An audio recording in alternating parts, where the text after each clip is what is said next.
Dans cette vidéo, nous allons voir comment crypter des pièces jointes pour les envoyer par email. Alors, pour faire ceci, nous allons utiliser le logiciel GNU-PG, qui est un logiciel gratuit. Nous allons aller donc sur le site gnupg.org et nous pouvons télécharger une version qui a été faite pour Windows qui s'appelle GPG for Win. Si vous utilisez macOS, vous pouvez également télécharger le GPG Tools. Donc nous cliquons sur GPG for Wins. Nous arrivons sur une page, nous pouvons cliquer sur Download GPG for Win. Et ici, nous pouvons télécharger la toute dernière version qui est aujourd'hui la version 2.2.1.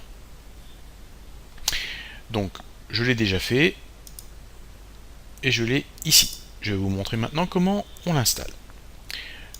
Donc, on clique deux fois sur le fichier qu'on a téléchargé. Suivant. Suivant. On ne change rien, on laisse les paramètres par défaut. Suivant. Suivant. Là par contre, nous allons indiquer que nous voulons un raccourci sur le bureau. Suivant. Puis installer.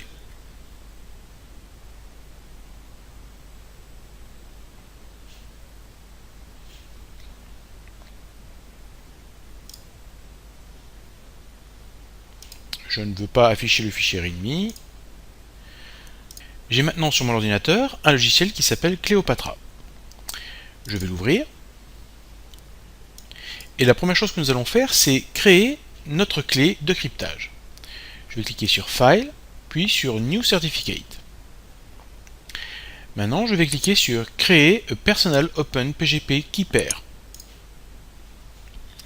Je vais d'abord taper mon nom.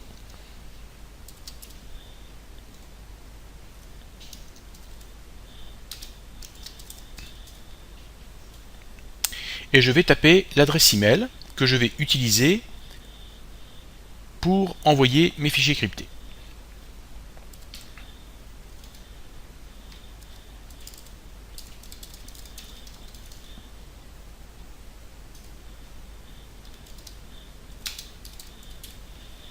Je vais mettre un petit commentaire pour indiquer que c'est ma clé. Je fais suivant et je clique sur Create Key. Maintenant, il va me demander un mot de passe qui protège ma clé. Essayez de préférence de me faire un mot de passe qui fait au moins 8 caractères minimum, avec des lettres, des chiffres et des caractères spéciaux, comme par exemple un point d'exclamation ou un signe de ponctuation quelconque.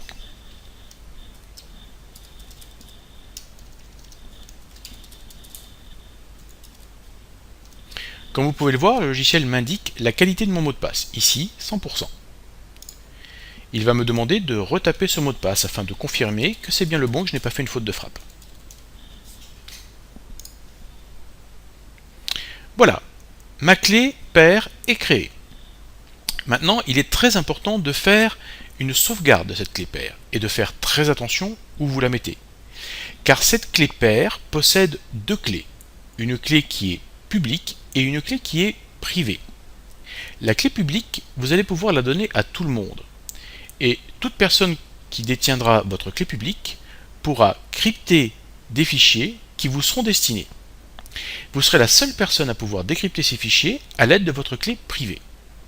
Donc faites très attention à ce que vous faites avec votre clé privée. Vous devez la mettre en lieu sûr. Voilà, j'ai créé ma clé. Maintenant, nous allons imaginer que je suis un ingénieur qui travaille dans une société qui s'appelle Electroplus et que je dois envoyer des documents de mon travail à un collègue qui se trouve au Japon.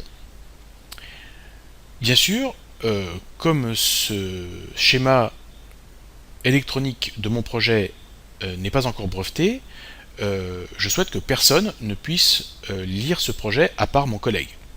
Je souhaite également que personne ne puisse modifier ce document avant qu'il n'arrive à mon collègue, ni qu'il puisse usurper, que quelqu'un puisse usurper mon identité pour envoyer un faux document à mon collègue. Donc j'ai besoin de crypter mon fichier et également de le signer avec ma clé.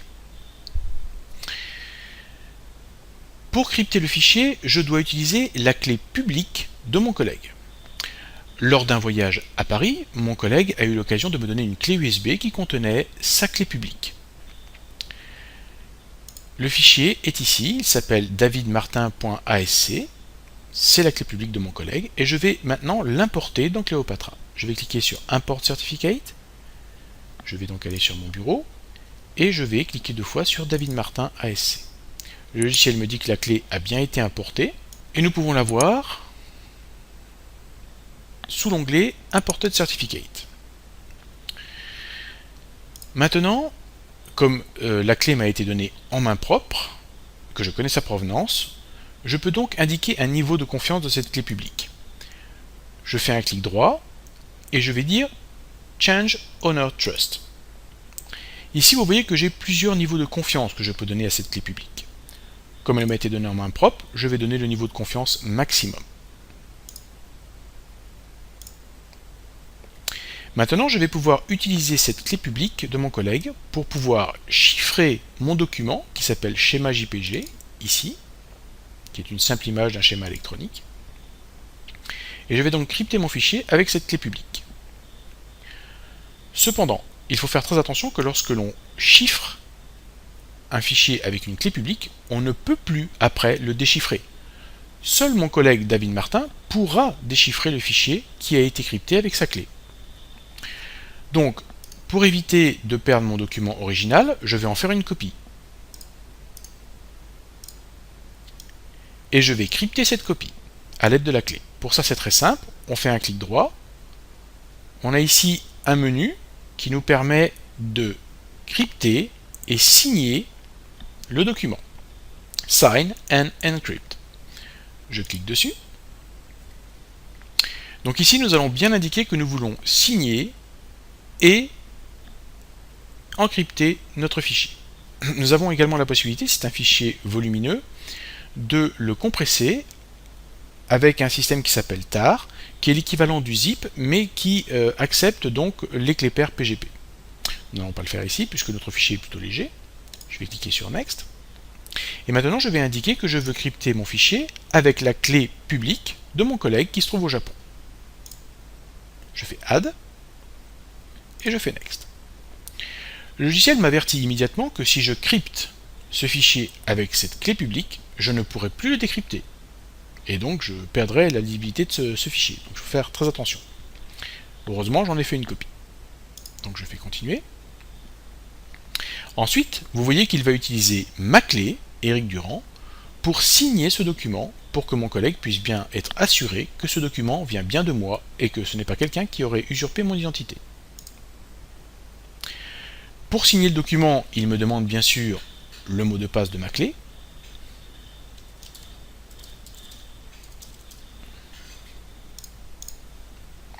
Voilà, mon document est signé et crypté. Vous pouvez le voir ici. Schéma copie.jpg.gpg. Donc l'extension du fichier est maintenant GPG pour indiquer qu'il est crypté. Je peux maintenant envoyer ce fichier à mon collègue qui se trouve au Japon. Il pourra décrypter ce fichier à l'aide de sa clé privée que seul lui possède. Maintenant, mon collègue va travailler sur ce document, puis après y avoir travaillé, va me renvoyer ce document chiffré. Donc il faut qu'il puisse également avoir ma propre clé publique. Pour faire ceci, je vais cliquer sur ma clé et je vais dire que je veux exporter mon certificat. Ici, nous voyons qu'il nous a déjà préparé un nom de fichier un petit peu compliqué, donc je vais mettre à la place mon nom.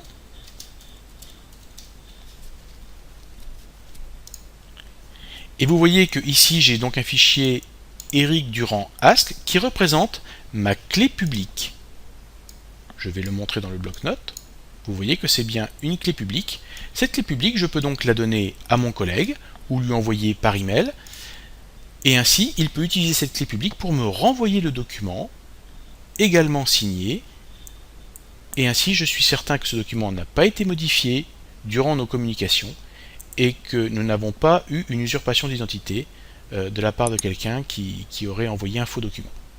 Voilà, j'espère que vous avez apprécié cette vidéo. Bon cryptage à tous.